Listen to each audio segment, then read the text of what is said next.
50 miles to the east of the Ramblin' Rose is the 113-foot time bandit. Mike Rowe can often be found hard at work in a place that isn't dirty at all. There's no better job than sitting in a climate-controlled booth, reading stories of, in this case, a crab fisherman, in a crisp, well-modulated baritone. My name's Mike Rowe, and this is my job. And this is my job. And this is my job. But as the star of the Discovery Channel's Dirty Jobs, Rowe has become famous as the guy who cleans out septic tanks. Okay, this is the most disgusting thing I've ever seen or ever done. Picks up garbage. Whoa, Mike, I don't know. And examines the stomach contents of the Lake Erie water snake. No!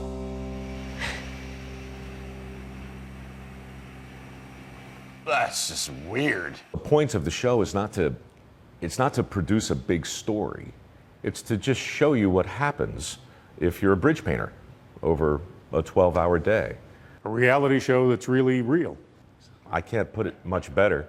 On Dirty Jobs, Rowe highlights the dignity that can be found in hard work, often by risking his own dignity. I'm glad you came, Mike. Everybody thinks it's so easy. God, I got ants in the pants. Bad.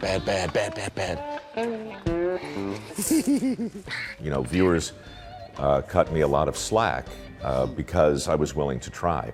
And that was a big lesson, you know, that I learned early on. If you let people see you fail, or at least see you try, it's shocking what they'll forgive.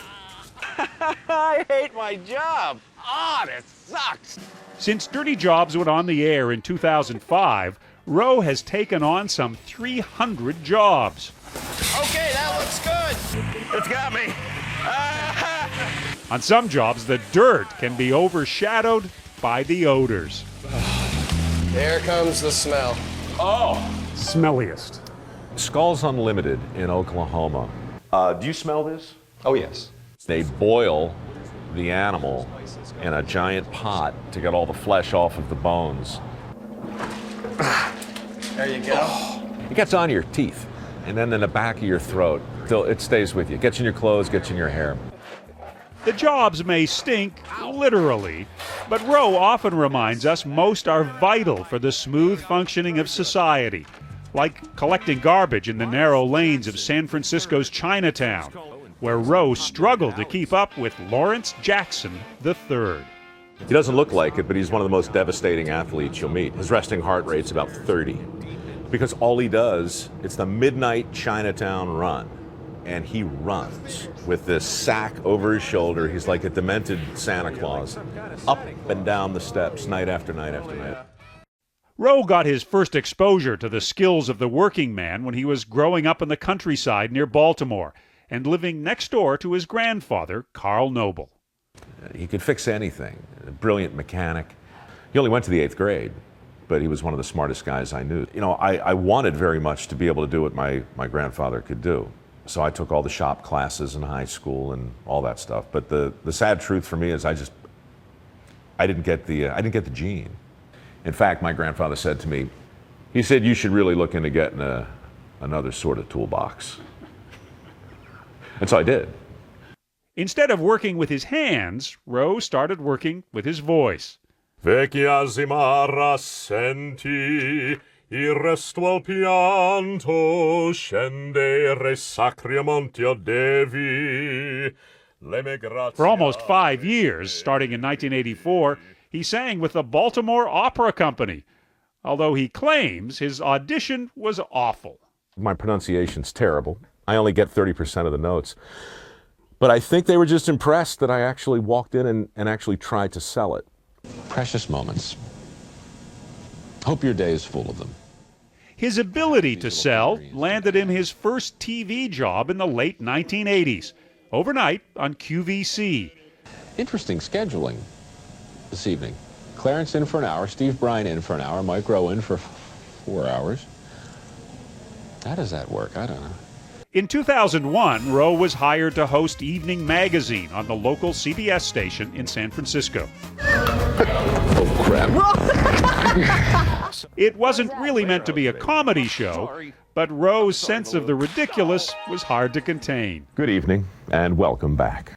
Rowe and his evening magazine producer James Reed sometimes held business meetings at a nearby bar. One day, over beer, they had an idea for a segment called Somebody's Gotta Do It. It was a little bit of Plimpton, a little bit of Studs Terkel, and a little bit of Charles Kuralt, too. Telling a really simple story with, anonymous people who live in towns you couldn't find on a map. Over a couple of years? Over a couple of beers. And 2 days later, we were artificially inseminating a cow.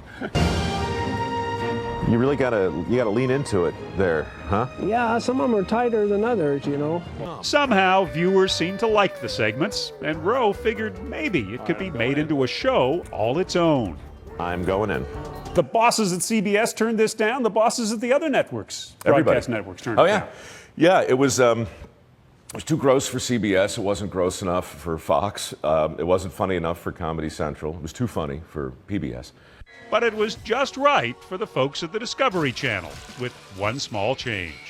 They said, we'll call it Dirty Jobs. I said, fine. We started shooting. We put it on the air. People watched. And then they ordered 300 more. And now I don't know how to stop it. Oh, God. Dirty Jobs has made him possibly the most prominent commercial pitchman on TV right now. He helps sell Ford trucks. He promotes workwear for Lee Jeans. And on the ads for Viva paper towels, Hun, Mike's coming. Let's get cracking. those really are his parents. On Labor Day 2008, he launched the website Mike Rowe Works, with the goal of highlighting America's skills gap, the fact that at a time of high unemployment, there is a shortage of skilled labor, an issue Rowe addressed before the Senate Commerce Committee. In general, people are surprised that high unemployment can exist at the same time as a skilled labor shortage, but they shouldn't be. We've pretty much guaranteed it. In high schools, the vocational arts have all but vanished, and we've elevated the importance of higher education to such a lofty perch that all other forms of knowledge are now labeled as alternative. Now, get ready to get dirty. On Dirty Jobs, Rowe shows us exactly what real work looks like, Are you kidding me? This is a crazy job. with all its risks This is a dangerous place. Very dangerous. Get burnt. and smells, How do you guys do this every day? all its sweat, That's a nice one there. What makes it nice? all its humor, How long have you been doing this? 40 years. 40 long years. and all its necessity. People think I'm a spokesman for blue-collar America. I'm not. I'm a fan.